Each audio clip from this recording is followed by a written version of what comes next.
السلام علیکم۔ شریک سفر مکمل ناول۔ ہاتھ میں پریگنینسی اسٹک تھامے جب وہ باہر آئی تو اس کا حسین چہرہ خوشی سے جگمگا رہا تھا۔ آنکھوں میں چمک تھی، لبوں پر مسکراہٹ، اور اس کے وجود سے اندرونی سرشاری جھلک رہی تھی۔ اس کا دل چاہ رہا تھا کہ اسی لمحے اس کا شوہر کمرے میں داخل ہو اور وہ اسے لپٹ کر یہ خوبصورت خبر سنائے، دنیا کے سب سے حسین احساس، ماں بننے کی خبر۔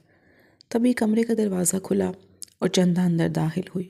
اپنی مالکن کے چہرے پر خوشی دیکھ کر اس نے چائے کا کپ میز پر رکھا اور مسکراتے ہوئے پوچھا، کیا بات ہے بی بی جی، آج تو آپ بہت خوش نظر آ رہی ہیں۔ اناویہ کے گلنار چہرے پر اور بھی چمک آ گئی۔ بات ہی ایسی ہے چندہ، میں ماں بننے والی ہوں۔ چندہ نے مسکراتے ہوئے منہ پر ہاتھ رکھ لیا۔ سچ بی بی جی؟ واہ، اللہ مبارک کرے آپ کو، بس اب جلدی سے آپ کے صاحب آ جائیں۔ یہ کہتے ہوئے اس کے لہجے میں تو خوشی تھی، مگر چندہ کے چہرے کی رنگت اچانک زرد پڑ گئی۔ اناویہ نے فوراً اس کے چہرے کے بدلتے رنگ دیکھ لیے۔ تمہیں کیا ہوا چندہ، چہرہ کیوں اتر گیا؟ چندہ نے خوفزدہ نظروں سے اسے دیکھا اور ہچکچاتے ہوئے بولی، بی بی جی آپ یہ خبر ارحب بابا کو مت سنائیں، مجھے نہیں لگتا کہ وہ اس خبر سے خوش ہوں گے۔ اناویہ کے لبوں کی مسکراہٹ پل بھر میں ماند پڑ گئی۔ چندہ کی بات نے اسے حیران کر دیا۔ کیا کہہ رہی ہو تم چندہ؟ آخر کون سا باپ اپنے بچے کی خبر سن کر خوش نہیں ہوتا؟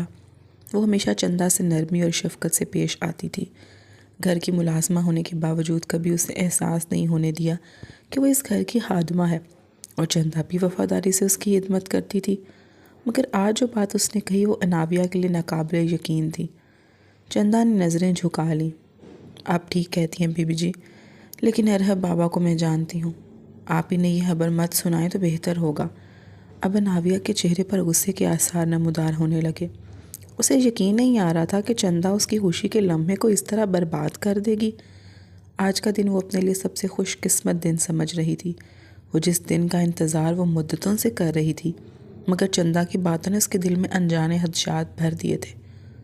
تم جاؤ اپنا کام کرو، کچھ زیادہ ہی زبان چلنے لگی ہے تمہاری شاید، اناویہ نے ناگواری سے کہا تو چندہ سر جھکائے خاموشی سے واپس پلٹ گئی۔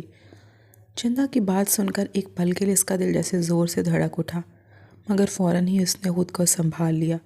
اسے ارحب پر پورا یقین تھا، آخر ان دونوں نے محبت کی شادی کی تھی اور ہمیشہ ایک دوسرے کو اپنی خوش نصیبی سمجھا تھا، تو پھر ایسا کیسے ممکن تھا کہ اتنی بڑی خوشی کے موقع پر ارحب خوش نہ ہوتا؟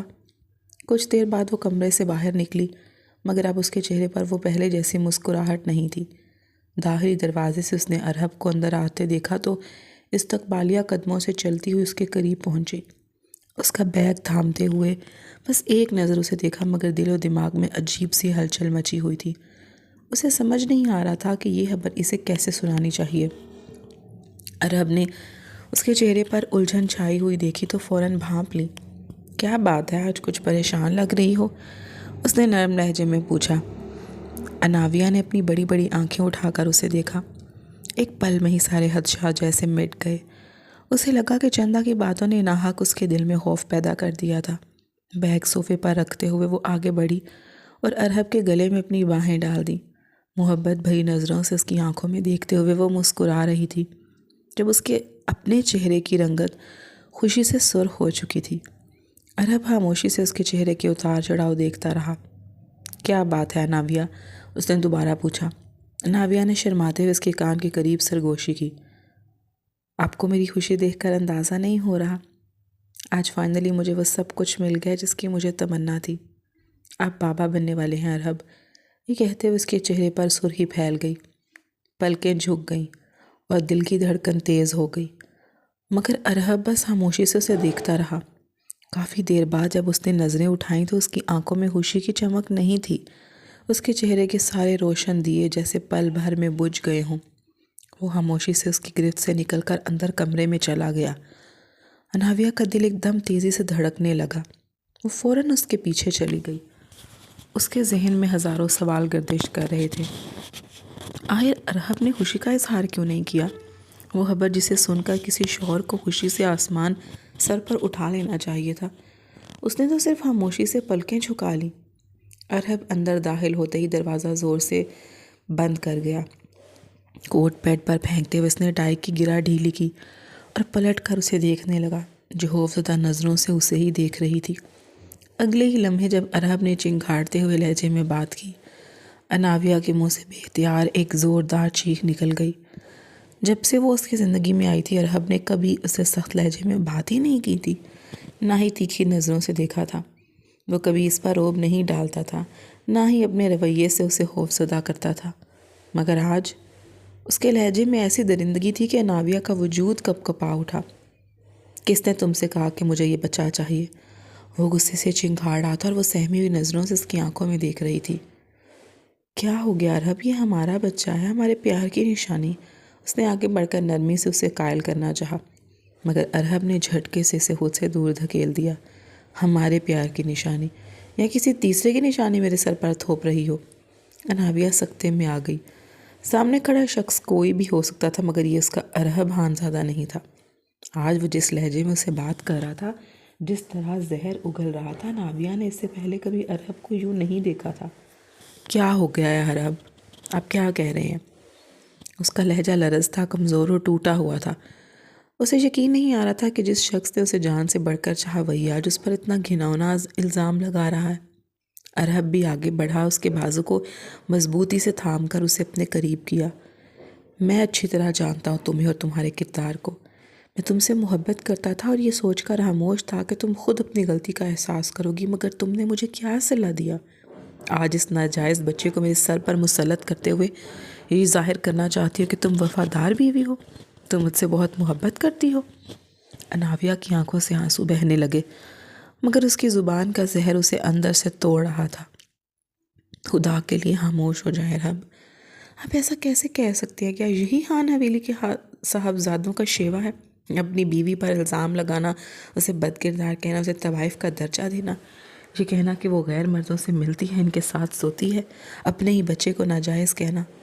لعنت ہے آپ پر اور ان پر جنہوں نے آپ کی ایسی تربیت کی۔ اس کے لبوں سے غصے میں چیخ نکل گئی، آنکھوں سے آنسو بہنے لگے۔ اگلے ہی لمحے ایک زناٹے دار تھپڑ نے اس کی گال کو سرخ کر دیا۔ وہ بے یقینی سے گال پر ہاتھ رکھتی وہیں بیٹھتی چلی گئی، جبکہ ارہب خانزادہ پر یہ الفاظ دل پر کوڑوں کی طرح لگے تھے۔ وہ اسے قہر بھری نظروں سے گھورتے ہوئے اس کی طرف بڑھا اور اس کا منہ دبوچتے ہوئے گھرایا۔ خبردار اگر تم نے میرے ماں باپ کے بارے میں کچھ بھی کہا تو میں تمہاری جان لے لوں گا اناویہ۔ وہ جب بھی غصے میں ہوتا تو اپنی مادری زبان میں بات کرتا تھا۔ اس کی دھاڑ پر اناویہ کا وجود کانپنے لگا۔ ڈر، خوف اور بے یقینی کے ملے جلے تاثرات چہرے پر سجائے وہ اسے دیکھتی رہی اور وہ اسے جھٹکتے ہوئے قہر بھری نظروں سے گھورتا کمرے سے باہر چلا گیا۔ پھر وہ کتنی ہی دیر کسی بت کی مانند ساکت وہیں بیٹھی رہی۔ ارہب نے اس پر ہاتھ اٹھایا تھا۔ وہ گھنٹوں اپنا سر اپنے گھٹنوں میں دیے پھوٹ پھوٹ کر روتی رہی۔ اس کی آنکھوں سے آنسو رخساروں پر بہہ نکلے۔ وہ نہ صرف کمرے سے بلکہ گاڑی نکال کر گھر سے بھی باہر چلا گیا تھا اور وہ وہیں بیٹھی کافی دیر روتی رہی۔ ایسا کیسے ہو سکتا تھا کہ ارہب ایک پل میں ہی بدل گیا؟ وہ شخص جو کبھی نہ بدلنے کی قسم کھا چکا تھا۔ اسے آج بھی وہ دن اچھی طرح یاد تھا جب یونیورسٹی کے گراؤنڈ فلور میں اس کے سامنے وہ گھٹنوں کے بل بیٹھ کر اظہار محبت کرنے لگا اور وہ بے یقینی سے کھڑی اسے دیکھتی رہی۔ وہ تھی بھی ایسی مغرور حسینہ جو کسی کو بھی اپنی نظروں سے گھائل کر سکتی تھی، اور یہی حال ارہب خانزادہ کے دل کا بھی ہوا تھا۔ میں تم سے بہت محبت کرتا ہوں اور تم سے شادی کرنا چاہتا ہوں، کیا تم مجھ سے شادی کرو گی؟ اس نے بے دھڑک ہی پوچھ لیا تھا اور اناویہ صدیقی کے دل کی دھڑکنیں آسمان کو چھونے لگی۔ اسے یوں محسوس ہونے لگا جیسے اس کا دل اس کے کانوں میں دھڑک رہا ہو۔ مقابل اتنا بے باک کیسے ہو سکتا تھا؟ وہ بھی سب کے سامنے۔ پوری یونیورسٹی کے طلباء کی نظریں ان پر مرکوز تھیں۔ وہ گھبرا کر کچھ دیر اسے دیکھتی رہی اور پھر واپسی کے لیے پلٹ گئی۔ اس نے ارہب کو جواب دینا بھی گوارا نہیں کیا۔ ارہب خانزادہ جس نے امریکہ کے اداروں سے تعلیم حاصل کی تھی، اپنے ماں باپ کی اکلوتی اولاد، جو اپنے ہی گاؤں کے سردار کا بیٹا اور اگلا گدی نشین تھا، وہ جس پر پوری یونیورسٹی کی لڑکیاں فدا تھی، جسے پانے کے لیے اس کے آگے پیچھے گھوم کر اپنی اداؤں سے اسے متاثر کرنے کی کوشش کرتی تھی، وہ جب کسی لڑکی کے سامنے جھکا تو وہ لڑکی ایک پل میں ہی پلٹ کر چلی گئی۔ وہ کافی دیر وہی کھڑا اس کی پشت کو گھورتا رہا۔ وہ اسے آج سے نہیں بلکہ کافی عرصے سے چاہنے لگا تھا اور اس نے اپنی محبت کے اظہار کا فیصلہ کر لیا تھا۔ وہ گاؤں سے آئی ہوئی لڑکی تھی، بلا شبہ بے پناہ خوبصورت، مگر اس کے طور طریقے، تربیت اور خاندان گاؤں ہی میں مقیم تھا۔ گاؤں کے مڈل کلاس گھرانوں کی لڑکیاں مرتی مر جاتی ہیں مگر اپنے والدین کی عزت پر کبھی سمجھوتا نہیں کرتی۔ گھر سے نکلتے وقت اس نے بھی یہی سوچا تھا، لیکن ارحب کی ہٹ دھرمی اور ہر روز اس کے قریب آ کر اپنی محبت کا احساس دلانا، یہ سب اسے اپنے فیصلے سے پیچھے ہٹنے پر مجبور کر رہے تھے۔ اس نے کبھی نہیں سوچا تھا کہ وہ اپنے ماں باپ کا سر جھکائے گی یا ان کا مان توڑے گی، لیکن اس دن نہ چاہتے ہوئے بھی اس نے ارحب کے آگے بڑھے ہوئے اس کے ہاتھ کو تھام لیا۔ اس نے جتنا خود کو سمجھایا وہ اتنا ہی اس کے قریب ہوتی چلی گئی، اور آہستہ آہستہ وہ اس کی سوچ اور دل پر اس قدر قابض ہوئی کہ پھر اس کے دامن دل کو چھڑانا اس کے بس کی بات ہی نہ رہی۔ ارحب خان زادہ کے پاس صرف حسن اور شاندار پرسنالٹی نہیں تھی بلکہ بیش بہا دولت بھی تھی۔ وہ جانتی تھی کہ وہ خان حویلی کا اکلوتا وارث ہے۔ اس کے چرچے پوری یونیورسٹی میں تھے، اور وہ ایسی لڑکی تھی جسے اپنے ایک خواہش کو پورا کرنے کے لیے ہزاروں خواہشوں کو مارنا پڑتا تھا۔ اسے اچھی طرح یاد تھا کہ اس کے باپ نے کیسے سارے خاندان سے ٹکر لے کر اس کی تعلیم کی خواہش کو پورا کیا تھا، اور اس کے لیے سب کے سامنے ڈٹ کر کھڑے ہو گئے تھے۔ حالات چاہے جیسے بھی آئے، لیکن صدیقی صاحب نے اپنی بیٹی کی خواہش کو مقدم رکھتے ہوئے کبھی بھی سمجھوتا نہیں کیا۔ اس روز ارحب کا ہاتھ تھامتے ہوئے اس نے دو ٹوک لہجے میں کہہ دیا کہ اگر وہ اس کے ساتھ نکاح کرے گا تب بھی وہ اس کی محبت کو قبول کرے گی، اور ارحب خان زادہ تو پہلے ہی اس پر پاگل تھا۔ میں تم سے ہر حال میں نکاح کروں گا، پھر چاہے مجھے ساری دنیا سے ہی کیوں نہ لڑنا پڑے۔ اگلی بار جب وہ ہاسٹل سے گھر گئی تو اس نے سرسری سا ذکر اپنی ماں سے کیا، اور اس کی ماں نے سختی سے اس کا منہ دبوچ لیا۔ خدا کے لیے اناویہ، کسی کے بارے میں سوچنے سے پہلے اپنے بوڑھے باپ کی عزت کا خیال کرنا۔ تمہارا باپ تمہارے چچا سے بات کر چکا ہے۔ وہ تو اپنی ماں کی بات پر لب بھیج گئی، اس کی امیدیں دم توڑ گئیں۔ وہ اپنی ماں کے سامنے تو خاموش ہو گئی تھی، لیکن واپسی تک آتے آتے اس نے ارادہ باندھ لیا تھا کہ وہ ارحب کے ساتھ ہر حال میں نکاح کرے گی۔ پھر اس کے بعد جو ہوگا دیکھا جائے گا۔ آخر زندگی میں ملنے والی آسائشوں پر اس کا بھی حق تھا۔ اب جب قسمت اس کے سامنے سارے در و دیوار کھول کر کھڑی تھی تو وہ کیوں اپنا منہ پھیر لیتی۔ اس روز آخری پیپر تھا جب ارحب خان زادہ کے خریدے گئے اپارٹمنٹ میں اس نے اور ارحب نے نکاح کر لیا۔ اس نکاح میں ارحب کے یونیورسٹی کے دوستوں اور اساتذہ نے بھی شرکت کی تھی۔ ارحب اچھی طرح جانتا تھا کہ حویلی میں کوئی بھی اسے بہو کے طور پر تسلیم نہیں کرے گا، کیونکہ زوریز خانزادہ اس کی شادی خاندان میں ہی کرنا چاہتے تھے۔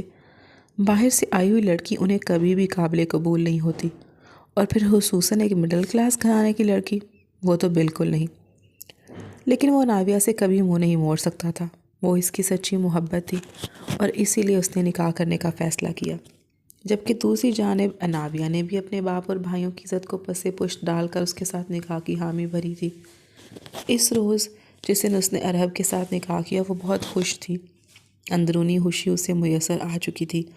وہ جانتی تھی کہ اس کی آسائشیں ٹھاٹ باٹ اور ارحب خان زادہ کی حیثیت کو دیکھ کر اس کے والدین اس کی پسند پر فخر کریں گے، اور آج نہیں تو کل وہ ہر حال میں مان ہی جائیں گے۔ لیکن شاید وہ یہ نہیں جانتی تھی کہ پیسوں سے عزتیں نہیں خریدی جا سکتی۔ امتحان سے فارغ ہونے کے بعد ساری لڑکیاں ہاسٹل سے گھر چلی گئیں۔ گاؤں کی جتنی بھی لڑکیاں اس کے ساتھ پڑھتی تھی سب اپنے اپنے گھروں کو واپس چلی گئیں، جبکہ وہ اپنے گھر نہیں گئی۔ تب اس کے باپ کو تشویش نے آن گھیرا، اور اسی شام اس نے باپ کو کال کر کے بتا دیا کہ وہ ارحب کے ساتھ نکاح کر چکی ہے۔ وہ جانتی تھی کہ اس کے باپ اور بھائی کبھی بھی اس کے فیصلے کے خلاف نہیں جا سکتے، کیونکہ وہ لوگ ارحب کے اثر و رسوخ سے پوری طرح واقف تھے۔ اگر وہ پولیس کو اطلاع کر بھی دیتے تو بھی ارحب کا کچھ نہیں بگاڑ سکتے تھے، سو انہیں خاموشی اختیار کرنی پڑی۔ اس کے دل میں موجود خدشات کو ارحب کی محبت نے مزید دھندلا دیا۔ اس نے وعدہ کیا تھا کہ جب بھی وقت آئے گا وہ اسے اس کے والدین سے ضرور ملوائے گا، اور وہ بھی اس کے وعدے پر یقین کرتے ہوئے خاموش ہو گئی۔ ابھی نکاح کو صرف 2 ماہ کا عرصہ گزرا تھا، اور ان 2 مہینوں میں ارحب نے اس کا حد سے زیادہ خیال رکھا تھا۔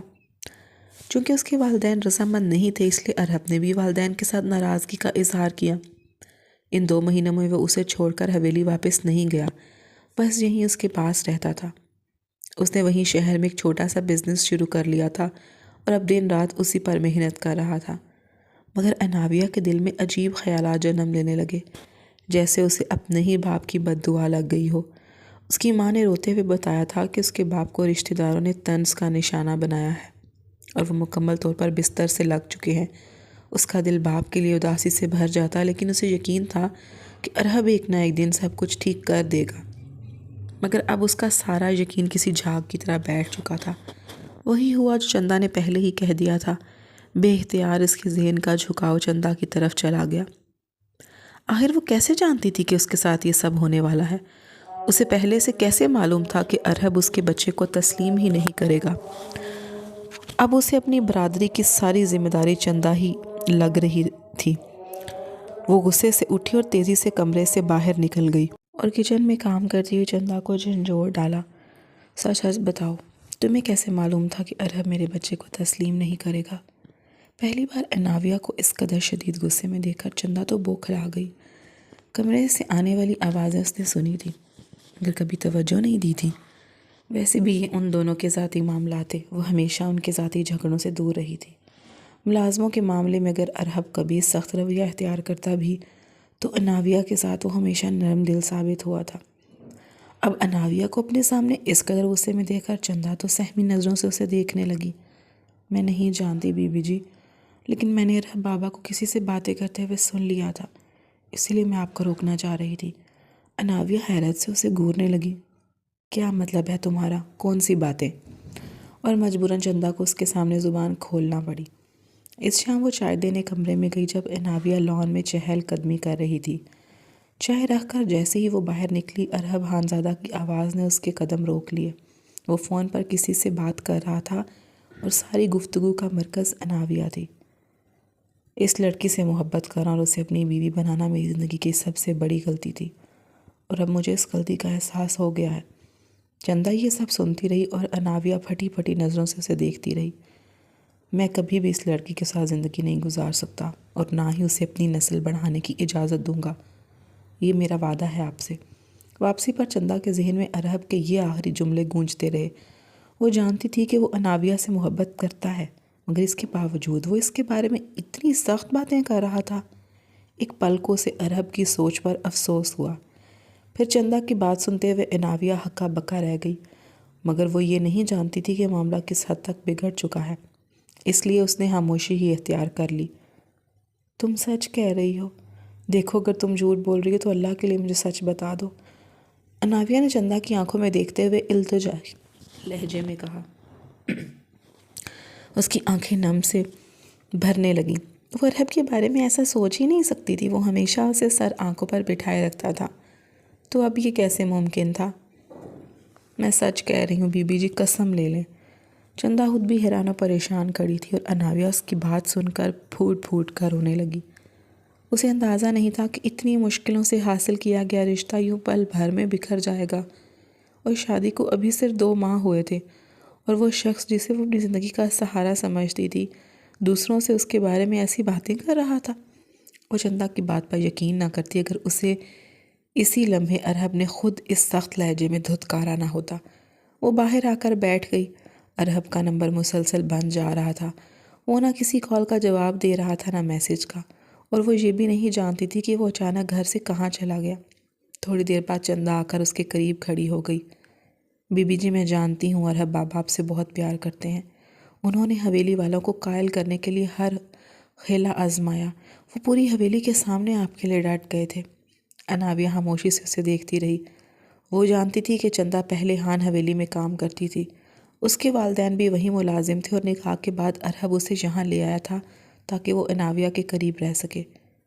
تو پھر اب وہ مجھ سے اتنا بدگمان کیوں ہو گیا چندا؟ محبت ایسے تو نہیں کی جاتی، محبت تو آخری دم تک ساتھ نبھاتی ہے۔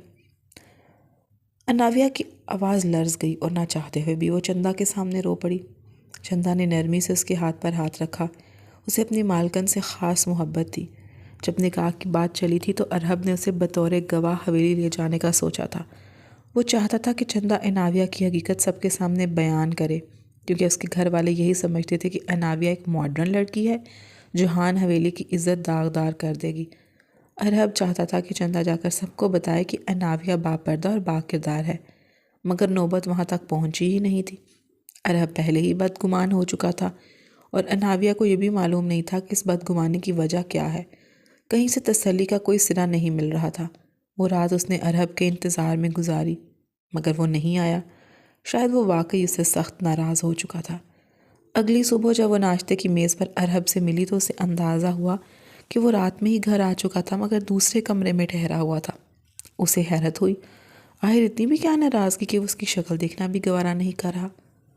آپ مجھ سے بات کیوں نہیں کر رہے؟ رات سے میں آپ کا انتظار کر رہی ہوں اور آپ… وہ بات شروع ہی کر پائی تھی کہ ارحب نے کڑی نظروں سے دیکھتے ہوئے اسے ٹوک دیا۔ اگر تمہاری زبان چلی تو میں ابھی یہاں سے اٹھ کر چلا جاؤں گا۔ وہ اس کی بات سننا نہیں چاہتا تھا، یہاں تک کہ اس کی طرف دیکھنا بھی گوارا نہ کیا۔ اناویہ چپ چاپ اٹھ کر کمرے میں چلی گئی اور اندر پہنچتے ہی پھر پھوٹ پھوٹ کر رو دی۔ اگلے 2 دن اسی خاموشی میں گزر گئے۔ نہ ارحب نے اسے کوئی بات کی، نہ اپنی شکل دکھائی۔ وہ اندر سے بکھر رہی تھی۔ اسے اندازہ نہیں تھا کہ وہ بچہ جسے وہ اپنی زندگی کی خوش قسمتی سمجھ رہی تھی، اس کے لیے بدقسمتی کی علامت بن جائے گا۔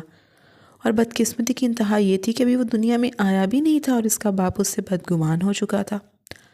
اسے تو یہ یقین ہی نہیں آ رہا تھا کہ یہ بچہ اس کا ہے یا کسی اور کا، اور ارحب کسی بات پر کھل کر گفتگو کرنے کو تیار نہیں تھا۔ دوپہر کا وقت تھا۔ وہ کچھ دیر کے لیے بستر پر لیٹی ہوئی تھی کہ دروازے پر دستک ہوئی۔ وہ چونک کر اٹھی، اسے لگا شاید ارحب آیا ہے، مگر سامنے چندہ کھڑی تھی۔ بی بی جی، نیچے آپ کی کوئی دوست آئی ہیں آپ سے ملنے۔ اناویہ حیران رہ گئی، اس وقت کون آ سکتا ہے؟ دوپٹہ سنبھال کر جب وہ نیچے آئی تو شہرین اس کی منتظر تھی۔ اسے یاد آیا شہرین پچھلے 3 دنوں سے مسلسل میسج اور کال کر رہی تھی، مگر اس نے جواب نہیں دیا تھا۔ وہ کسی سے بات کرنے کے موڈ میں ہی نہیں تھی، اسی لیے شہرین کو اگنور کرتی رہی۔ شاید اسی وجہ سے شہرین خود اسے ملنے آ گئی تھی۔ مارکیٹ آئی تھی، سوچا تم سے بھی مل کر جاؤں، اندازہ ہی نہیں تھا کہ تم اتنی مصروف ہو جاؤ گی، شہرین نے کہا اور اسے گلے لگا کر قریب بیٹھ گئی۔ اس کی نظریں اناویہ کے چہرے کا جائزہ لے رہی تھی، جیسے وہ کچھ تلاش کر رہی تھی۔ اناویہ کو عجیب سا لگا، مگر وہ خاموش رہی۔ کیا بات ہے؟ ارحب کی وجہ سے پریشان ہو؟ شہرین کے لبوں سے یہ جملہ نکلا تو اناویہ چونک گئی۔ آخر اسے کیسے علم تھا کہ وہ ارحب کی وجہ سے پریشان ہے؟ شہرین نے نرمی سے اس کا ہاتھ تھام لیا۔ تسلی رکھو، میں سب جانتی ہوں اور اسی لیے تم سے ملنے آئی ہوں۔ اناویہ کی آنکھیں حیرت سے کھل گئیں۔ یعنی سب کو علم ہے سوائے میرے؟ میں ہی کیوں نہیں جانتی کہ ارحب مجھ سے بدگمان کیوں ہے؟ کیا مطلب سب کچھ؟ تم کیسے جانتی ہو؟ اسے سوال کیا تو شہرین بے دلی سے مسکرا دی۔ میں ارحب خانزادہ جیسے مردوں کو اچھی طرح جانتی ہوں۔ ایسے مرد کبھی کسی ایک کے نہیں ہوتے۔ وہ ایک لڑکی کو، معصوم لڑکی کو اپنی محبت کے جال میں پھنساتے ہیں، جب دل بھر جائے تو کسی اور کی تلاش میں نکل جاتے ہیں۔ جب تمہیں اس سے محبت ہوئی تھی تب بھی میں اسے جانتی تھی، مگر پھر چونکہ وہ تمہاری پسند تھا تو میں خاموش رہی۔ اب میں صرف اتنا کہہ سکتی ہوں کہ تم نے اپنی زندگی اس کے ساتھ گزارنی ہے۔ تم کسی بحث میں مت پڑو، بس خاموشی اختیار کر لو۔ اس میں تمہارا کوئی قصور نہیں، تم حقیقت سے ناواقف ہو۔ کیسی حقیقت؟ کون سا سچ؟ تم کیا کہہ رہی ہو شہرین؟ اناویہ الجھ گئی۔ شہرین نے کوئی جواب نہ دیا، بس بیگ اٹھاتے ہوئے بولی، مجھے جانا ہے، آج شام کی میری فلائٹ ہے، میں چاہ کر بھی تمہیں سب کچھ نہیں بتا سکتی۔ صرف اتنا یاد رکھو، اس شخص کے سامنے خاموش رہنا، اگر وہ تمہیں بد کردار کہے تو بھی کچھ نہ کہنا۔ تمہارے پاس اب صرف یہی گھر باقی ہے اناویہ۔ اناویہ تیزی سے اٹھ کر اس کے سامنے آ کھڑی ہوئی۔ تم مجھے حقیقت بتائے بغیر نہیں جا سکتی شہرین۔ شہرین نے دکھ بھری نظروں سے اسے دیکھا۔ میں تمہاری حالت سمجھتی ہوں، تمہاری فکر بھی کرتی ہوں، مگر میں کچھ نہیں کر سکتی۔ میں آج شام کینیڈا جا رہی ہوں خالہ کے پاس، اور میں تم سے صرف اتنا کہوں گی کہ معاملے کو یہیں ختم کر دو، ورنہ مزید الجھ جاؤ گی۔ خاموشی ہی بہترین حل ہے۔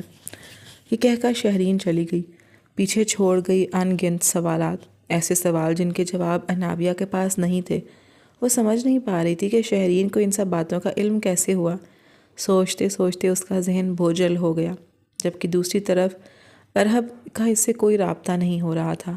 شام تک وہ ارحب کے نمبر پر بار بار کوشش کرتی رہی، حالانکہ شہرین نے اسے سمجھایا تھا کہ وہ اس طرح معاملات کو سلجھانے کی بجائے مزید الجھا دے گی، مگر اناویہ نے اس کی باتوں کو نظر انداز کر دیا۔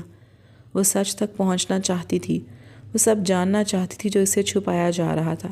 اسے سمجھ نہیں آ رہی تھی کہ آخر اس نے ایسی کون سی خطا کر دی جس کی کوئی معافی نہیں۔ آخرکار اس کی کوشش رنگ لائی، اور اسی شام ارحب کی جانب سے اسے پیغام موصول ہوا۔ میں آفس میں رہوں گا، کل صبح حویلی چلا جاؤں گا، اور تم مجھ سے رابطہ کرنے کی کوشش مت کرنا ناویہ۔ تمہاری ضرورت کی ہر چیز تم تک پہنچتی رہے گی جب تک تم میرے نکاح میں ہو۔ یہ پیغام پڑھ کر ناویہ کے ہاتھ پاؤں پھول گئے۔ وہ نہیں سمجھ پا رہی تھی کہ وہ اس کے اتنا ساتھ، اتنا سرد اور بے رحم سلوک کیوں کر رہا ہے۔ وہ جانتا تھا کہ وہ حاملہ ہے، ایسے وقت میں اس کا زیادہ خیال رکھنا چاہیے تھا۔ اگر وہ بچہ نہیں چاہتا تو کم از کم صاف لفظوں میں کہہ دیتا، لیکن یہ بدگمانی اور لاتعلقی اختیار کر لینا اس کے لیے ناقابل برداشت تھا۔ خدا کے لیے صرف ایک بار مجھ سے ملے، میں آخری بار آپ سے بات کرنا چاہتی ہوں، پھر ہمیشہ کے لیے آپ کا گھر چھوڑ دوں گی، میں وعدہ کرتی ہوں آپ سے۔ ارہب کو اندازہ نہیں تھا کہ وہ گھر چھوڑنے کی بات کرے گی، جو بھی تھا وہ اس کی بیوی تھی، اور اس کا یہ کہنا اسے ایک لمحے کو سخت ناگوار گزرا، مگر پھر وہ خاموش ہو گیا۔ شاید وہ واقعی شرمسار تھی، اس لیے گھر چھوڑنے کا سوچ رہی تھی، مگر وہ چاہتا تھا کہ ایک بار اسے مل کر سب کچھ واضح کر دے تاکہ ان کی محبت پر حرف نہ آئے۔ چنانچہ اس نے حویلی جانے کا ارادہ ملتوی کیا اور گاڑی کا رخ گھر کی طرف موڑ دیا۔ وہ جیسی بھی تھی اس کی عزت تھی، اور اسے ہرگز منظور نہ تھا کہ وہ اس کے ہوتے ہوئے سڑکوں پر در بدر پھرے۔ وہ جانتا تھا کہ وہ تمام راستے جلا کر آئی ہے، اب اس کے پاس واپسی کا کوئی رستہ نہیں بچا۔ ایسی حالت میں وہ کسی غیر کے سہارے پر جانے سے بہتر تھا کہ وہ اسی کے گھر میں رہے۔ جب وہ واپس آیا تو گھر میں مکمل خاموشی تھی۔ وہ سیدھا کمرے میں آیا جہاں ناویہ بیڈ پر لیٹی اس کی منتظر تھی۔ اس کی خاموشی دیکھ کر اسے یقین ہو گیا کہ وہ ضرور واپس آئے گا، ورنہ وہ انکار کر دیتا۔ اس نے نظریں اٹھا کر اس کی طرف دیکھا۔ صرف 2 دنوں میں وہ بری طرح مرجھا چکی تھی۔ سکن کلر کی شرٹ میں اس کا زرد پڑتا چہرہ اور کمزور وجود ارہب کے لیے ناقابل برداشت منظر تھا، مگر اس کی اصلیت جان لینے کے بعد اس کے دل میں اس کے لیے ذرا برابر بھی رحم نہ جاگا۔ وہ جلدی سے اٹھتے ہوئے ارہب کے قریب چلی آئی اور اس کے قدموں میں بیٹھ گئی۔ میں یہاں سے چلی جاؤں گی ارہب، لیکن مجھے یوں خوار مت کرے۔ میرا دل جلا کر آپ مجھے کس چیز کی سزا دینا چاہتے ہیں؟ اس کی آنکھوں میں آنسو بھر آئے۔ روتے ہوئے وہ اپنا سر اس کے گھٹنوں پر رکھ کر اسے التجا کر رہی تھی، جبکہ اس کے بہتے ہوئے آنسو ارہب کو محض ایک اداکاری محسوس ہو رہے تھے۔ اسے اندازہ نہیں تھا کہ وہ اس کے سامنے اس حد تک چلی جائے گی۔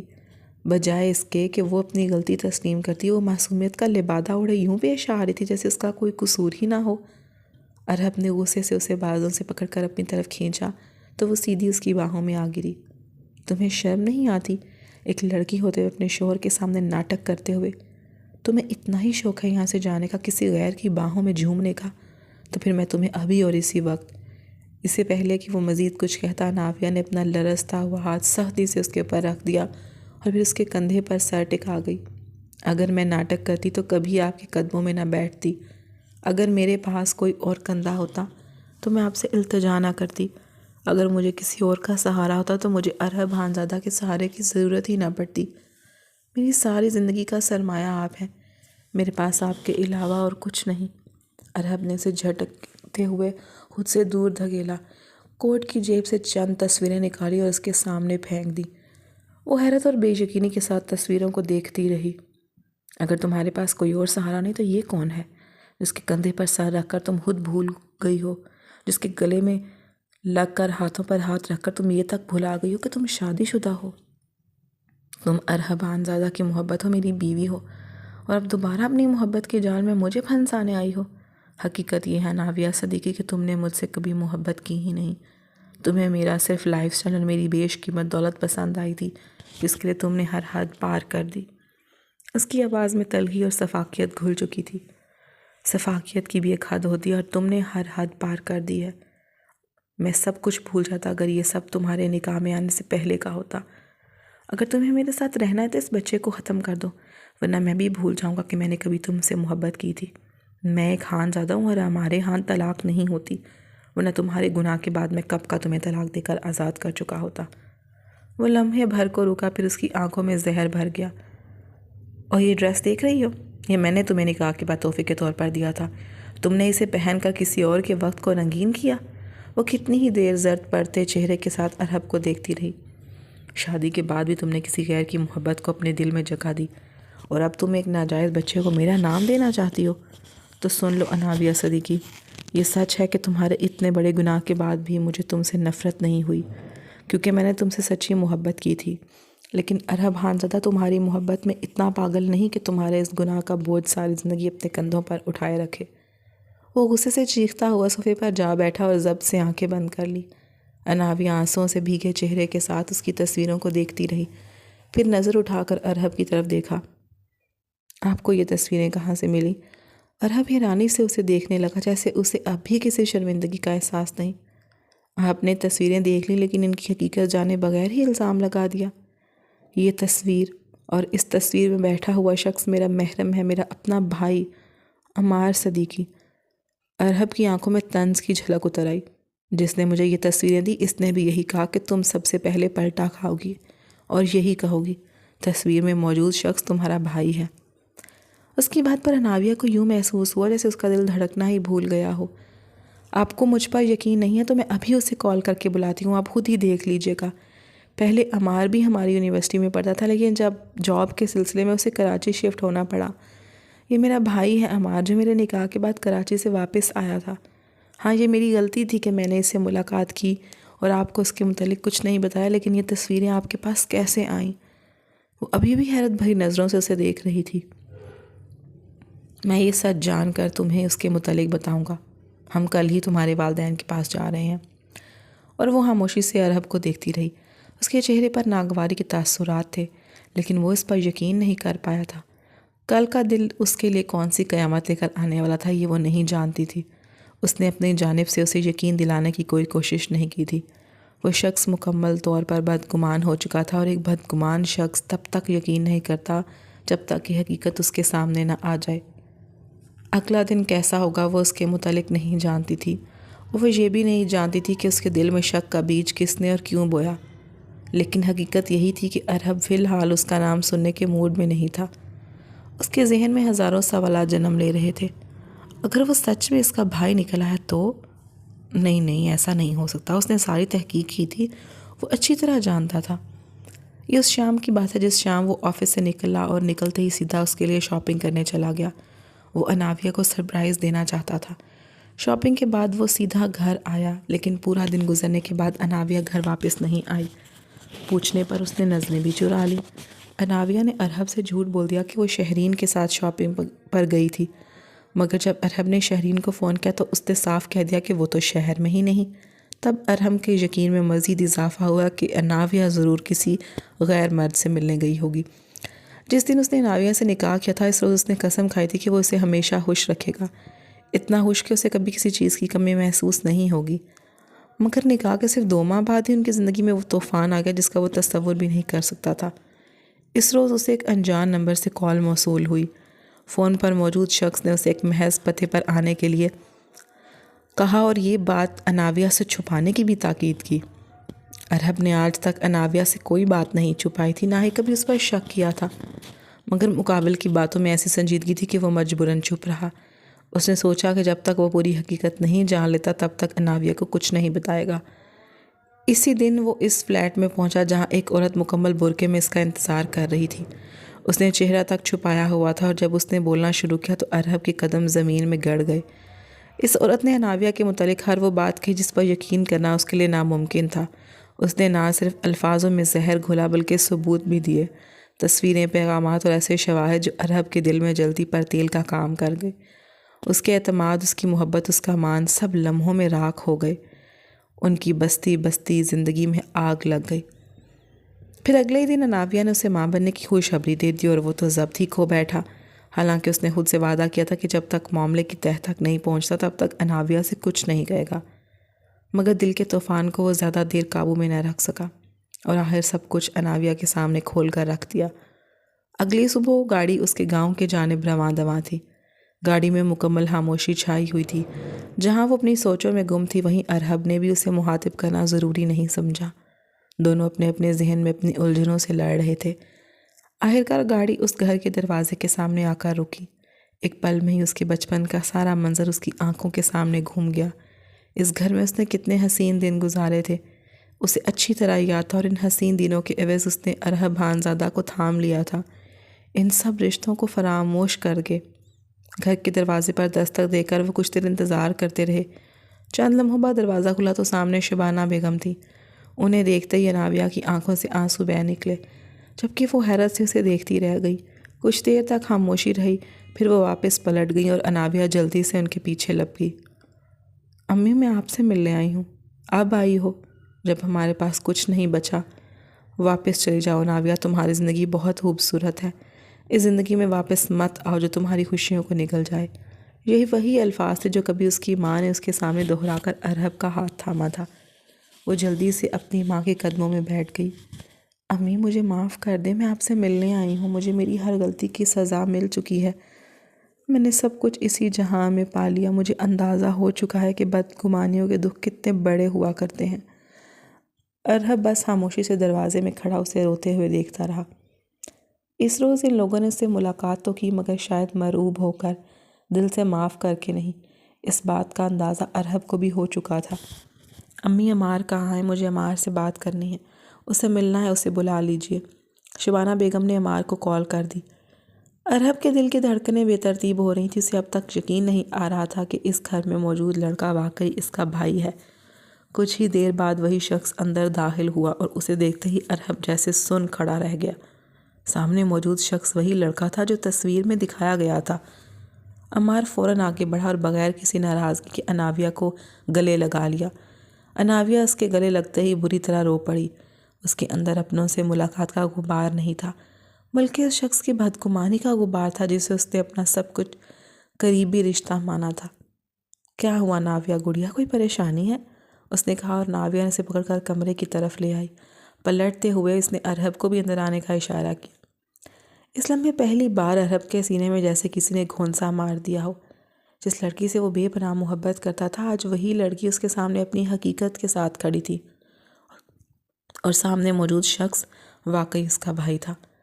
کراچی سے واپس آنے کے بعد ہی عمار کو اندازہ ہو گیا تھا کہ اناویہ نے اپنی مرضی سے نکاح کر لیا ہے۔ اس نے نہ صرف اناویہ سے ملاقات کی بلکہ اسے یقین دلایا کہ اگر وہ اس کا ساتھ دے گی تو وہ بھی اپنے والدین کو راضی کرنے میں اس کا بھرپور ساتھ دے گا۔ عمار اور شہرین دونوں ایک ہی یونیورسٹی میں پڑھتے تھے اور وہ بہت اچھے دوست تھے۔ پھر یہ دوستی کب محبت میں بدل گئی انہیں خود بھی پتہ نہیں چلا۔ اناویہ کے اپنی مرضی سے نکاح کرنے پر اس کے والدین شہرین کو قبول کرنے کے لیے تیار ہی نہیں تھے، جبکہ عمار نے اپنے ماں باپ کو منانے کی ہر ممکن کوشش کی کہ وہ شہرین سے محبت کرتا ہے اور اسی سے شادی کرنا چاہتا ہے، لیکن والدین راضی نہ ہوئے۔ دوسری طرف شہرین چاہتی تھی کہ شادی کے بعد وہ اناویہ اور ارحب کی طرح علیحدہ رہے، مگر عمار اپنے بوڑھے والدین کو اکیلا چھوڑ کر نہیں جانا چاہتا تھا۔ اسی لیے وہ مسلسل کوشش کرتا رہا کہ اپنے والدین کے دل سے اپنی بہن کے لیے بدگمانی نکال دے، ورنہ شاید اس کا باپ اسے گھر میں داخل بھی نہ ہونے دیتا۔ آپ کو یہ تصویریں کس نے دی؟ عمار نے سنجیدگی سے سوال کیا۔ میں نہیں جانتا۔ ارحب نے گہری سانس لی۔ لیکن اس رات ایک لڑکی نے مجھے کال کی، اس نے نہ صرف مجھے اپنے فلیٹ پر بلا کر اناویہ کی تصویریں دکھائیں بلکہ اس کے جسمانی نشانات کے بارے میں بھی بتایا، جن کے متعلق تو صرف میں جانتا تھا۔ وہیں سے میرے ذہن میں شک کا بیج بو دیا گیا جس نے ہماری زندگی میں آگ لگا دی۔ کون تھی وہ لڑکی؟ کیا نام تھا اس کا؟ اناویہ نے بے چینی سے پوچھا۔ ارحب نے موبائل نکالا اور نمبر اس کے سامنے رکھتے ہوئے بولا، یہ اس لڑکی کا نمبر ہے۔ اس کے بعد نہ اس نے مجھ سے رابطہ کیا اور نہ میں نے اس سے۔ اس کا نمبر بھی مسلسل آف جا رہا ہے، مگر سب کچھ مجھے اسی کی جانب سے ملا تھا۔ اناویہ گمسم اس نمبر کو دیکھتی رہی اور پھر اس کے لبوں سے ہلکی سی آواز نکلی، یہ تو شہرین کا نمبر ہے۔ جب ہم یونیورسٹی میں پڑھتے تھے تو شروع میں ہی اس کا نمبر تھا جس سے ہم بات کرتے تھے۔ جب میں کراچی گئی تو اس نے پھر اپنا نمبر بدل لیا تھا۔ عمار کی حیرت میں ڈوبی آواز کمرے میں گونجی، شہرین؟ عمار نے جس دن اناویہ سے ملاقات کی تھی اس وقت شہرین کے گھر ہی ان دونوں کی ملاقات ہوئی تھی۔ اس دن عمار شہرین سے ملنے آیا تھا، وہ اسے منانے آیا تھا۔ شہرین نے لنچ کے بہانے اناویہ کو اپنے گھر بلایا، جہاں اناویہ کی ملاقات اچانک عمار سے ہوئی۔ وہ خوشی سے چہکتی ہوئی اپنے بھائی کے گلے جا لگی اور شہرین نے اس موقع پر ان دونوں کی بہت سی تصویریں بنائیں۔ وہ دن اناویہ کے لیے سب سے خوبصورت دنوں میں سے ایک تھا۔ ارحب سے چھپ کر وہ اپنے بھائی سے ملی تھی۔ شہرین نے خود ان دونوں کے لیے کھانا تیار کیا اور وہ دونوں بیٹھ کر ایک دوسرے سے تمام حالات، احساسات اور باتیں بیان کرتے رہے۔ شہرین ان کی ہمراز تھی، لیکن اناویہ کو ذرا بھی اندازہ نہیں تھا کہ اس دن لی گئی تصویریں وہ حسین یادوں کے طور پر محفوظ کی گئی تھیں۔ ایک دن اس کے شوہر کو دکھا کر شہرین یوں اس کا گھر اجاڑنے پر تل جائے گی۔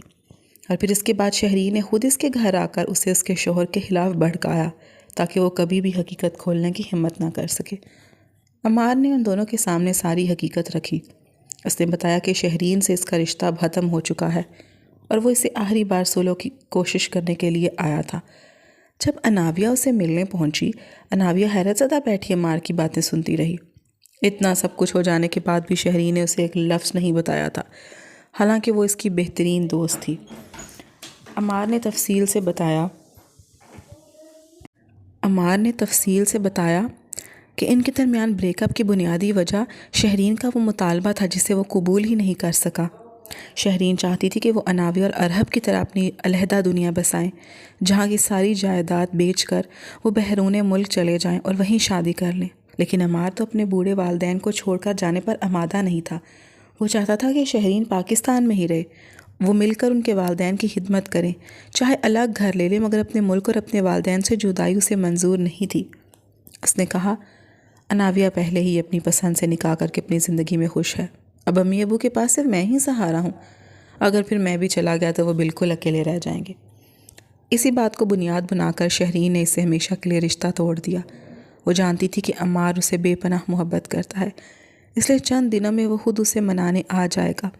لیکن عمار نے مکمل خاموشی اختیار کر لی۔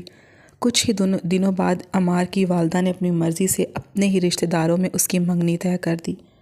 عمار کے دل میں اب بھی شہرین کے لیے محبت باقی تھی، لیکن وہ جانتا تھا کہ شہرین کا مطالبہ سراسر ناجائز تھا اور اسے مان کر وہ اپنے والدین کے حق میں ظلم کرے گا۔ دوسری جانب جب شہرین کو عمار کی منگنی کی خبر ملی تو وہ غصے سے پاگل ہو گئی۔ اس نے سارا الزام اناویہ پر ڈال دیا اور یوں ایک بار پھر بدگمانی نے ایک رشتہ تباہ کر دیا۔ وہ نہیں چاہتی تھی کہ جو خوشیاں زندگی نے اسے نہیں دی وہ خوشیاں اناویہ کو نصیب ہوں۔ اسی حسد کے تحت اس نے سب سے پہلے عمار اور اناویہ کو ایک ہی جال میں پھنسانے کا منصوبہ بنایا۔ اس نے عمار اور شہرین دونوں کو لنچ پر بلایا۔ عمار کو یہ کہہ کر بلایا کہ وہ اسے آخری موقع دے، وہ اس کے تمام مطالبات ماننے کے لیے تیار ہے، اور اناویہ کو عمار کا حوالہ دے کر بلا لیا۔ اس ملاقات کے دوران اس نے دونوں کی تصویریں کھینچیں، وہ تصویریں جو بعد میں اناویہ کی زندگی میں طوفان بن کر آئیں۔ کچھ دن بعد ایک رات اس نے ایک انجان نمبر سے ارحب کو کال کر اسے اپنے فلیٹ پر بلایا۔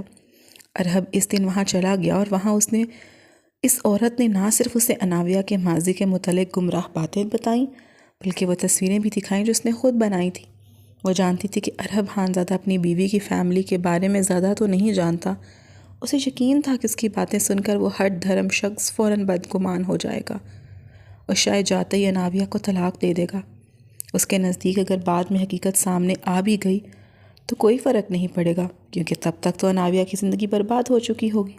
دوسری طرف اس نے اناویہ کو بھی چپ کروا دیا، یہ کہہ کر کہ خاموشی ہی تمہارے لیے بہتر ہے۔ وہ جانتی تھی کہ اگر اناویہ بولی اور عمار کا نام سامنے آ گیا تو پھر ان دونوں بہن بھائیوں کا رشتہ بے نقاب ہوگا، جس سے ارحب کا شک دور ہو جائے گا۔ مگر اگر اناویہ خاموش رہتی تو اس کی خاموشی ارحب کے شک پر یقین کی مہر لگا دیتی اور پھر وہ مزید بدگمان ہو جاتا۔ جب سچ سب کے سامنے آیا تو سب سے زیادہ دکھ اناویہ کو ہوا۔ اس کے قریبی دوست نے اسی کے شوہر کو اسے دور کرنے کی کوشش کی، اس کی خوشیوں سے جل کر اس کی ہستی بستی زندگی کو اجاڑنے کا منصوبہ بنایا۔ دوسرا بڑا صدمہ اسے اپنے شوہر سے تھا، جس نے معاملے کو اتنا بڑھا دیا کہ بات طلاق تک پہنچ گئی۔ اگر اس دن ارحب نے اپنے لبوں سے وہ چند الفاظ ادا کر دی ہوتے تو شاید ان دونوں کی زندگی ہمیشہ کے لیے برباد ہو جاتی۔ اس روز ارحب شرمندگی کے عالم میں اس کے سامنے کھڑا تھا جب اناویہ نے اس کی آنکھوں میں دیکھتے ہی اسے پلٹ جانے کے لیے کہہ دیا، آپ واپس چلے جائیں، میں یہیں ٹھیک ہوں، یہی میری اوقات ہے اور یہی میری حقیقت، میں یہاں جیسے بھی گزارا کروں گی کر لوں گی، لیکن اب مجھے یہ وہم نہیں رہے گا کہ یہ گھر میرا ہے۔ آپ کے ساتھ گزارے ہوئے 2 مہینے میری زندگی کے حسین ترین دن تھے۔ ان 2 مہینوں میں نے ایک بار بھی باہر جھانک کر نہیں دیکھا، آپ کی مرضی کے خلاف تو کوئی کام ہی نہیں کیا، اور آپ نے غیر کی باتوں میں آ کر مجھ پر الزام لگا دیا، میرے اپنے بچے کو ماننے سے انکار کر دیا۔ میں اب آپ کے ساتھ مزید رہ کر یہ برداشت نہیں کر سکتی، اب چلے جائیں ارحب۔ ارحب کا چہرہ جذبات کی شدت سے سرخ ہو گیا۔ وہ اناویہ کے بغیر نہیں رہ سکتا تھا، مگر اس کی غلطی اتنی بڑی تھی کہ اسے معافی کے بعد بھی معافی نہ ملتی۔ اس نے اپنے ہی خون کو ٹھکرا دیا تھا، اپنے ہی بچے کو غیر کہہ دیا تھا۔ عمار اسے سمجھاؤ میاں بیوی میں ناچاکی ہوتی رہتی ہے، اس کا یہ مطلب تو نہیں ہے کہ علیحدگی اختیار کر لی جائے۔ اور اناویہ پاگل پن مت کرو۔ وہ تیزی سے اس کے قریب آیا مگر تب عمار بھی اس کے سامنے آ کر کھڑا ہو گیا۔ خان صاحب اب واپس چلے جائیں، میری بہن پہلے ہی لاوارثوں کی طرح آپ کے نکاح میں آئی تھی، شاید اسی لیے آپ کو اس کی قدر نہیں رہی۔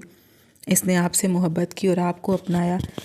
میں اس رشتے سے واقف تھا اور ابو کو بھی یہی سمجھانے کی کوشش کر رہا تھا کہ مرضی کی شادی تو کوئی گناہ نہیں ہوتی، لیکن آپ نے جو کیا اس کے بعد مجھے لگتا ہے کہ لڑکیوں کو اتنا خودسر نہیں ہونا چاہیے کہ وہ اپنے انتخاب میں اپنے والدین کو شامل ہی نہ کریں۔ عمار نے پورے یقین کے ساتھ اپنی بہن کا ساتھ دیا کیونکہ اسی کے سبب اس کی بہن کا گھر برباد ہونے جا رہا تھا۔ اس روز ارہب خان زادہ خالی ہاتھ شکست خوردہ واپس لوٹا۔ شاید وہ جان چکا تھا کہ وہ واقعی اس انجام کا مستحق ہے۔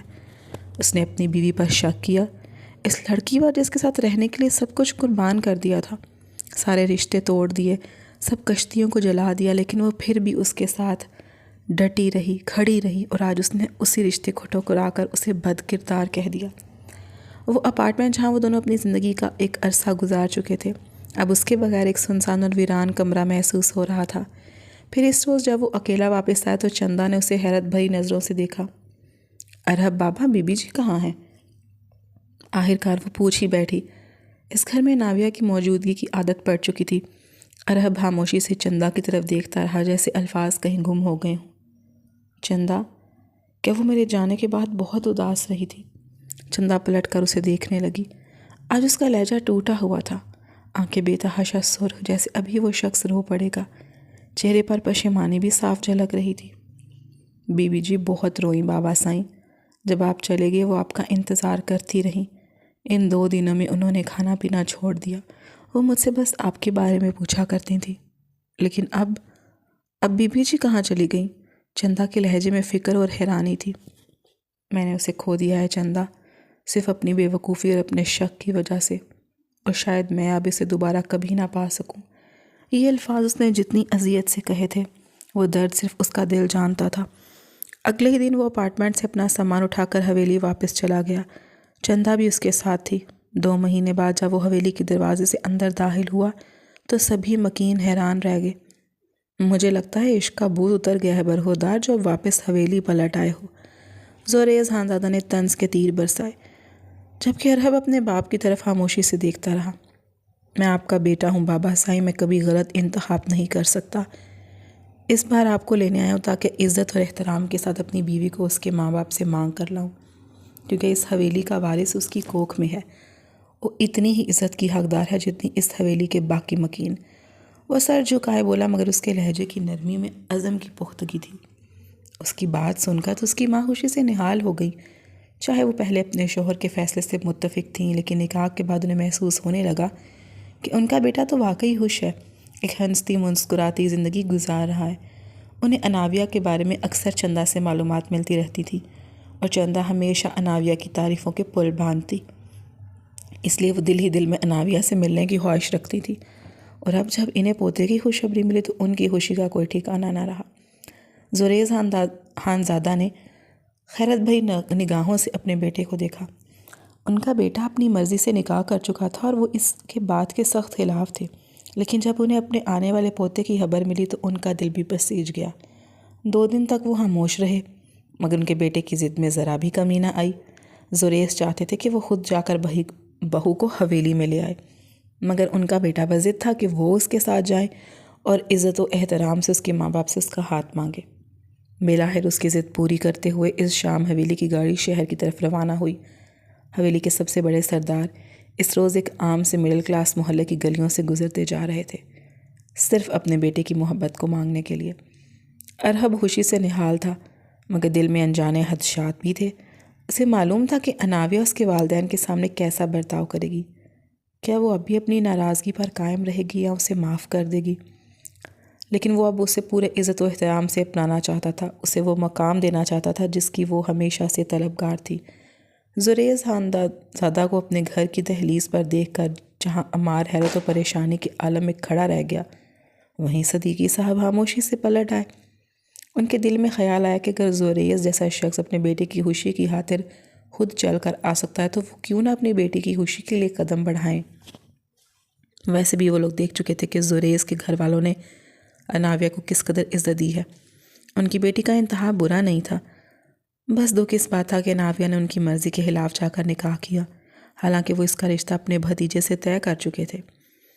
کمرے سے نکلتی ہوئی اناویہ نے سب کی توجہ اپنی طرف مبذول کر لی۔ وہ جیسے ہی دروازے سے باہر آئی اور سامنے کا منظر دیکھا تو ایک لمحے کو ٹھٹک گئی، مگر حیرانی صرف ایک پل کی تھی۔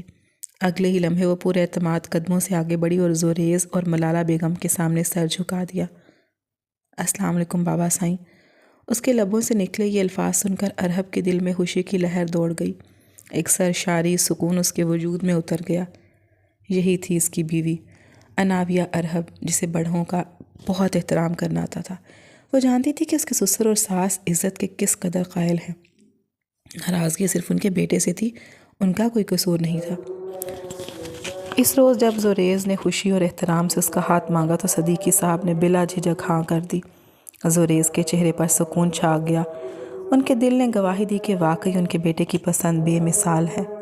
میں ابھی اپنی بہو کو اپنے ساتھ حویلی لے کر جانا چاہتا ہوں۔ جاؤ بیٹا، جا کر اپنا سامان پیک کرو۔ جاؤ بیٹا، جا کر اپنا سامان پیک کرو۔ زوریز خانزادہ کے لہجے میں اپنا یہ طرف فخر واضح تھا۔ اناویہ خاموشی سے اٹھی اور اپنے کمرے کی طرف بڑھ گئی۔ وہاں جا کر آہستگی سے اس نے اپنا بیگ پیک کرنا شروع کیا۔ وہ اپنے کام میں مصروف تھی کہ پیچھے سے دروازہ ہلکا سا چرچا اور ارہب اندر آ گیا۔ وہ ایک پلکوں سے دیکھتا رہا، پھر آہستگی سے آگے بڑھا اور اسے کمر سے تھام کر اپنی طرف کھینچ لیا۔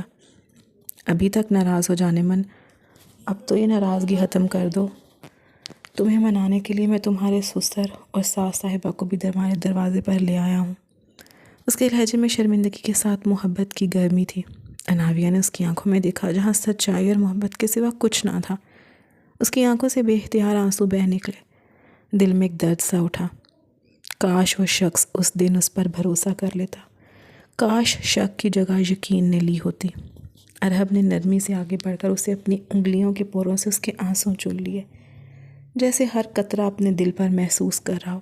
پھر آہستگی سے اس کے پیٹ پر ہاتھ رکھا جہاں اس کی زندگی کا تسلسل پروان چڑھ رہا تھا، اور نرمی سے اس کے ماتھے پر بوسہ دے دیا۔ میں نے اس دل کو توڑا ہے جس میں میں خود بسا ہوں، اور اب میں اسے جوڑنا بھی جانتا ہوں۔ میں وعدہ کرتا ہوں اناویہ، اب میں تمہیں ہر حال میں اپنا بنا کر رہوں گا، ہر طرح سے تم پر بھروسہ کروں گا، تمہیں ہر وہ خوشی دوں گا جس کی تمہیں دل سے خواہش کی ہوگی۔ تم صرف میری محبت نہیں، میری عزت، میرا جنون، میرا فخر ہو۔ ارہب خانزادہ سب کچھ بھول سکتا ہے مگر اپنی محبت نہیں۔ مجھے بس ایک موقع دے دو، میں اس دل کو جوڑ کر اس پر اپنا نام پھر سے لکھ دوں گا اناویہ، پلیز۔ ارہب کی آنکھوں کی نمی دیکھ کر اناویہ نے پلکیں جھکا لی۔ اس کے لبوں پر ہلکی سی مسکراہٹ ابھری۔ وہ شخص اس کا شوہر تھا، اس کی کمزوری، اس کی محبت، وہ بھی تو اس کے بغیر نہیں رہ سکتی تھی۔ اس نے نم آنکھوں سے مسکرا کر سر ہلایا اور اگلے ہی لمحے ارہب نے اسے اپنے سینے سے لگا لیا۔ کچھ دیر وہ یوں ہی دونوں ایک دوسرے کے وجود میں پناہ لیتے رہے، پھر ارہب نے اس کا ہاتھ تھاما۔ اناویہ نے بیگ اٹھایا اور دونوں ایک نئے آغاز کی طرف قدم بڑھاتے ہوئے کمرے سے باہر نکل آئے۔ ہمیں امید ہے کہ آپ کل ضرور حویلی تشریف لائیں گے اور ہماری خوشیوں میں شامل ہو کر انہیں دوبالا کریں گے۔ کل ہماری بہو کی گود بھرائی کی رسم ہے۔ زوریز خانزادہ نے صدیقی صاحب سے گرم جوشی سے مصافحہ کرتے ہوئے خود ہی دعوت نامہ ان کے ہاتھ میں تھما دیا۔ ان کے لہجے میں وہ مان اور نرمی تھی جو ایک باپ کو اپنے بیٹے کی خوشیوں کے وقت محسوس ہوتی ہے۔ انہوں نے دل میں طے کر لیا تھا کہ اب اپنے بیٹے کی ہر خوشی، ہر لمحہ وہ خود اپنی آنکھوں سے دیکھیں گے اور اس کے ہر جشن میں اس کے ساتھ شامل ہوں گے۔ اناویہ جیسے ہی اپنے والد کے سامنے آئی تو ضبط کے سارے بندھن ٹوٹ گئے، ان کے سینے سے لگ کر بری طرح رو پڑی۔ بابا، میں آپ سے شرمندہ ہوں، پلیز مجھے معاف کر دیں۔ اس کے لہجے میں ندامت اور ٹوٹا ہوا اعتماد تھا۔ صدیقی صاحب نے نرمی سے اس کا چہرہ تھاما، پھر جھک کر اس کے ماتھے پر پیار بھرا بوسہ دیا۔ بیٹا، ماں باپ اپنی اولاد سے کب ناراض رہ سکتے ہیں؟ اولاد سے روٹھنا ممکن ہے مگر اسے دل سے اتارنا کبھی نہیں۔ تم ہمیشہ میرے جگر کا ٹکڑا رہو گی اناویہ۔ اللہ تمہیں ڈھیروں خوشیوں سے نوازے۔ اناویہ نے آنسو بھری آنکھوں سے زیر لب آمین کہا۔ آج اس کی آنکھوں میں سرشاری تھی، شکر گزاری کے آنسو تھے، دل میں سکون اور زبان پر صرف ایک لفظ، شکر۔ اس نے وہ سب کچھ پا لیا تھا جس کی وہ حقدار تھی، محبت، عزت اور خان حویلی میں بہو ہونے کا فخر۔ دوسرے روز خان حویلی میں رونق ہی رونق تھی۔ گود بھرائی کی رسم کے موقع پر ہر طرف خوشی اور مسکراہٹیں بکھری ہوئی تھیں۔ اناویہ گلابی رنگ کی نفیس میکسی میں گلاب کی طرح پھول کی طرح دلکش لگ رہی تھی۔ ارہب کی نظریں اس پر جم گئیں۔ وہ اپنی بیوی کو یوں دیکھ رہا تھا جیسے پہلی بار دیکھا ہو۔ اس روز اسے اناویہ پر محبت اور دعاؤں کی برسات ہوئی۔ اس کے ماں باپ بھی رسم میں شریک ہوئے اور حویلی کا ہر گوشہ خوشیوں سے جگمگا اٹھا۔ جب وہ کمرے میں واپس آئی تو ارہب خاموشی سے اس کے قریب آیا، اسے آہستگی سے تھام کر اپنے قریب کیا اور اس کی آنکھوں میں محبت کی روشنی چمک اٹھی۔ تم میرے لیے اللہ کی وہ نعمت ہو جس کے بارے میں کہا گیا ہے کہ تم اپنے رب کی کون کون سی نعمتوں کو جھٹلاؤ گے۔ اناویہ سرشاری میں مسکرا دی۔ اس کی آنکھوں میں سکون اور دل میں اطمینان اتر گیا۔